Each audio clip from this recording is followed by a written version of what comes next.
Let's look into another example for accounting policy. So again, initial measurement of right of use of asset and lease liability. So in this example, your asset value would be different from lease liability because there are additional charges or indirect costs attached to the asset. Yeah. So lessee enters into a 10-year lease of a floor of a building with an option to extend for 5 years. Lease payments are USD 50,000 per year during the initial lease term and USD 55,000 per year during the option period.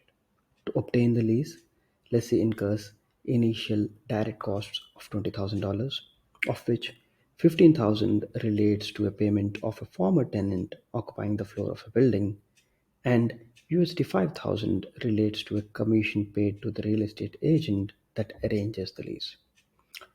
As an incentive to the lessee for entering into lease, lessor agrees to reimburse to lessee the real estate commission of $5,000.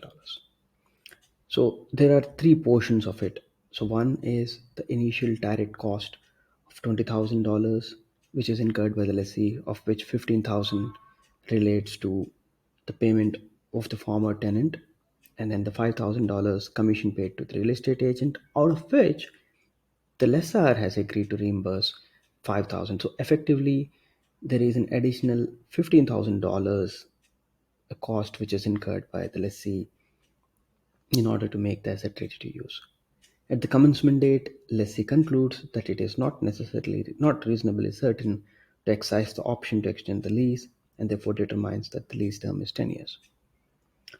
The interest rate implicit in the lease is not readily determinable, and lessee's incremental borrowing rate is 5% per annum, which reflects the fixed rate at which lessee could borrow the amount similar to the value of the right of use of asset in the same currency for a 10-year term and with same collateral.